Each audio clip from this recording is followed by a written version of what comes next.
मैं पड़ोस की लड़की शिवानी को जान से ज्यादा पसंद करता था और वो भी मुझे चाहने लगी थी।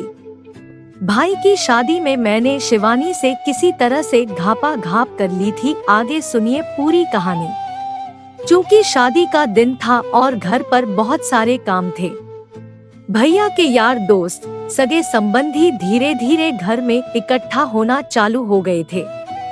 रस्में की तैयारी हो रही थी, भैया के टीके होने चालू हो गए थे। घर के बाहर घोड़ी आकर खड़ी हो गई थी और हमारे शहर का मशहूर बैंड भी घर के बाहर आ गया था। मेरी प्यारी शिवानी भी काले रंग की ड्रेस पहने हुए थी जिस पर लाल रंग का दुपट्टा था। उसकी आंखों में काजल, वो होठों पर सुर्ख लाल रंग की लिपस्टिक लगाए हुए थी। उसके एक हाथ में ब्रेसलेट व एक हाथ में सुंदर घड़ी थी। कंधे पर लाल रंग का पर्स लटकाए हुए थी। वो किसी हीरोइन से कम नहीं लग रही थी। उसके आने से जैसे महफिल में चार चांद लग गए हों। मैं तो उसको देखता ही रह गया। मैं उसके पास आकर उसके कान में बोला, जान आज क्या इरादा है? आज ये बिजली किस पर गिरेगी? वो खिलखिलाकर हंस पड़ी। बड़ा ही मस्त दिन था। मेरी शिवानी कटरीना कैफ से कम नहीं लग रही थी। मेरा पहला प्यार शिवानी थी। हमारे घर में पहली शादी थी और आप सभी जानते ही होंगे कि घर में पहली शादी की कितनी खुशी होती है। चारों ओर हंसी खुशी का माहौल रहता है। हर कोई नव ऊर्जा से संचरित रहता है। बाहर बैंड वाला बाजा बजा रहा था और गाना बज रहा था, आज मेरे यार की शादी है। लगता है जैसे सारे संसार की शादी है। ज्यादातर शादियों में इसी तरह के गानों की धूम रहती थी। घुड़चड़ी शुरू हो गई और भैया के यार दोस्त और घर के सभी लोग घुड़चड़ी में घोड़ी के आगे नाचने गाने लगे। उस दिन कितनी खुशी और कितना उत्साह नजर आ रहा था। मैं अपनी प्यारी शिवानी को देख देख कर रीझ रहा था। उसका प्यारा चांद सा चेहरा मेरी नजरों से हट ही नहीं रहा था। घुड़चड़ी प्रारंभ हो गई। सभी नाच रहे थे।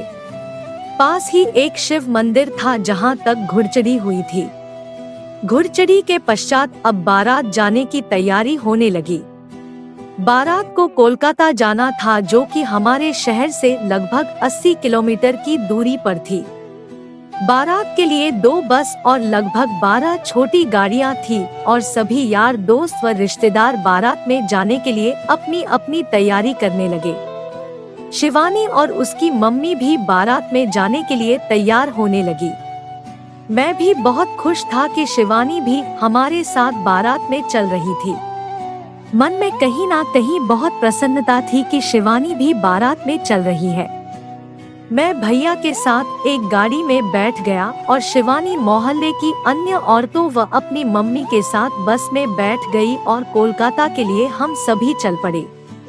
हम रात के लगभग 10 बज के 30 मिनट पे पहुँचे, क्योंकि उस दिन बहुत जाम था और कोलकाता में ही बहुत सारी शादियां थी। लेकिन हम मंडप में पहुँच गए थे। मंडप के बाहर सभी हमारे आने का इंतजार ही कर रहे थे। सभी ने वहां फूल मालाओं से हमारा स्वागत किया। हम सभी वहां आ गए और वहां मंडप में एक कमरे में बैठ गए। भैया के ससुराल वाले वहां हमारी आवभगत करने में लग गए। हंसी खुशी का माहौल था। सभी नाच गाने में लगे हुए थे और मैं और शिवानी एक दूसरे को निहार रहे थे। मैं शिवानी के पास जाकर उसके कान में गुनगुनाने लगा, आज ना छोड़ूंगा तुझे, आजा मेरी जान जरा, आज तो अपना बना लूंगा तुझे। इतना उसके कान में कहकर मैं हंसने लगा। वो भी मेरी ओर देखकर हंसने लगी। वो बोली, मुझे अपनी भाभी से तो मिलवाओ यार, मैंने तो उनसे एक बार भी बात नहीं की है। मैं बोला, हाँ क्यों नहीं, अभी मिलवा देते हैं। मैं शिवानी के साथ भाभी के कमरे की ओर गया। वहाँ पर बहुत सारी औरतें और लड़कियाँ थी जो भाभी के साथ बैठी हुई हंसी मजाक कर रही थी। उनमें से एक लड़की बोली, देखो बाहर बारात आ गई है। एक औरत हमारी भाभी से, बाली देखो देखो, जमाई राजा आ गए हैं। फिर सभी लड़कियां और औरतें वहां से जमाई राजा यानी कि हमारे भैया को देखने के लिए चली गई। कमरे में मैं और शिवानी अब भाभी के साथ अकेले थे। मैं भाभी के पास गया और बोला, भाभी जी, मैं आपका छोटा देवर अर्जुन और ये शिवानी आपकी पड़ोसन। कहकर मैंने शिवानी का परिचय भाभी से करवाया। भाभी एकदम मस्त लग रही थी। डार्क लाल रंग यानी महरून रंग का लहंगा, चेहरे पर एक नवयौवना की भांति आकर्षक चमक और हाथों में मेहंदी। आप जानते हैं कि शादी का दिन किसी भी लड़की के जीवन के नए अध्याय की शुरुआत का दिन होता है। उसकी आंखों में कुछ सपने होते हैं, अपने पति के लिए, अपने नए घर के लिए, अपने होने वाले सास ससुर के लिए। शिवानी बोली, भाभी जी, आप बहुत सुंदर लग रही हो, भैया तो आपको देखकर लट्टू ही हो जाएंगे। ये कहकर शिवानी हंसने लगी। वो शिवानी से बोली, आज का दिन दुल्हन की जिंदगी में बहुत अहम होता है। वो अपना पीहर छोड़कर मायके चली जाती है, उसके लिए वहाँ सब कुछ नया होता है। शिवानी बोली, हाँ भाभी, आप सही कह रही हो, दुल्हन के लिए तो बहुत बड़ा दिन होता है। ये सब कुछ नया होता है, सारे लोग और सारी जगह। अब मैं शिवानी के साथ अपनी कसक निकालने का जुगाड़ करने लगा। उन दोनों को वहीं छोड़ते हुए मैं शिवानी से बोला, तुम भाभी से बातें करो, मैं अभी आता हूँ। मैं कमरे से बाहर आया और वहाँ किसी ऐसी जगह की खोजबीन करने लगा जहाँ मैं शिवानी के साथ आनंद ले सकूं। जल्दी ही बैंकेट हॉल के 3rd फ्लोर पर कोने में एक छोटा सा कमरा दिखाई दिया जिसमें एक बेड पड़ा था।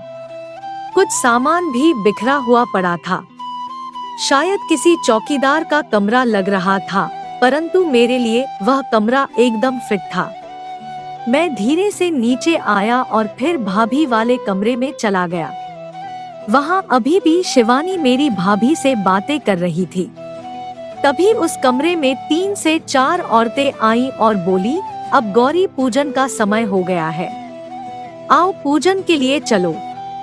सभी औरतें वहाँ से भाभी को लेकर पूजा करने के लिए चली गई। अब कमरे में मैं और शिवानी ही बचे थे। मैंने चुपके से शिवानी के कान में कहा, शिवानी, मैं ऊपर 3rd फ्लोर पर जा रहा हूँ जहाँ कोने में एक छोटा सा कमरा है। तुम 5 मिनट बाद वहाँ आ जाना, मैं वहीं जा रहा हूँ। पहले तो शिवानी बोली कि मैं वहाँ नहीं जाऊंगी, कोई देख लेगा तो बदनामी हो जाएगी। फिर मैंने उसे प्यार से समझाया, ऐसा कुछ नहीं होगा, माँ से बोल देना कि मैं भाभी के साथ थी। मेरे समझाने पर शिवानी मान गई। मैं भी थोड़ी देर भैया के पास बैठकर चुपचाप ऊपर आ गया। करीब 5 मिनट के इंतजार के बाद शिवानी भी वहां आ गई और बोली, अर्जुन, मुझे डर लग रहा है। मैंने उसके बालों में अपना हाथ फेरा और कहा, मेरी जान, घबराओ नहीं, कुछ नहीं होगा। मैंने चुपचाप उसे कमरे के अंदर कर लिया और कमरा बंद कर लिया। दोस्तों, आप महसूस कर सकते हैं कि जीवन में पहली बार जब एक लड़का और लड़की एक बंद कमरे में अकेले होते हैं तो कैसा एहसास होता है। दिल में बहुत घबराहट होती है। मेरी जान, मेरी कट्टो शिवानी तो बहुत ही घबरा रही थी। मैंने प्यार से उसके गालों पर एक मीठा सा चुम्मा दिया। उसके हाथों का स्पर्श मेरे जिस्म में एक अजीब सी सनसनी पैदा कर रहा था। शिवानी की निगाहें मुझ पर ही टिकी थी। मैं खुशी के मारे शिवानी से लिपट गया। वो बोली, आज तो बहुत मस्ती आ रही है, और वो खिलखिलाकर हंस पड़ी और मुझसे लिपट गई। हम दोनों एक दूसरे को बेइंतहा स्मूच कर रहे थे। मैंने शिवानी को बेड पर अपनी गोदी में बिठा लिया, उसे प्यार करने लगा और अब हम दोनों कुछ करने के मूड में थे। शिवानी के मुख से मीठी मीठी सीतकार सी निकल रही थी। ज्यादा समय तक वो अपने आप को संभाल नहीं पाई।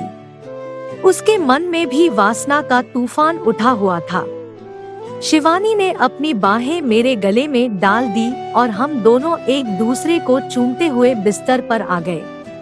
शिवानी हाथों से अपने मुंह को ढक लिया मानो ऐसा लग रहा था कि भाभी की बजाय आज शिवानी और मैं अपनी सुहागरात मना रहे हों।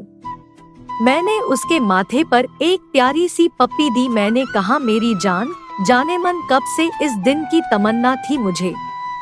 इतना कहकर उसे मैंने बेड पर लिटा दिया और मैं उसके ऊपर आ गया। वो लगभग पागलों की तरह चीत्कार करने लगी, अर्जुन क्या कर रहे हो, मुझे कुछ हो रहा है। फिर मैं बोला, मेरी जान, आज तो कुछ हो ही जाने दो, आज मत रोको मुझे। उसने जोर से मेरी कमर पकड़कर मुझे अपनी ओर खींच लिया और मैं शिवानी से घापा घाप करने लगा। उसके मुख से अब आवाज नहीं निकल पा रही थी। वो एकदम मदहोशी का आलम था। मैं बोला, शिवानी, तुम सही तो हो। मैंने प्यार से उसके बालों में हाथ फेरा और बोला, मेरी जान, अभी तो मजा और भी आएगा, तुम देखती जाओ। और मैं लगाए जा रहा था। हम एक दूसरे से घमासान कुश्ती लड़ने के बाद और भरपूर मजा लेते हुए शिवानी हांफते हुए झड़ चुकी थी और मैं भी झड़ गया। हम दोनों ही एक दूसरे के ऊपर गिर गए। तो यह था मेरे प्यारी शिवानी के साथ मेरा कहानी।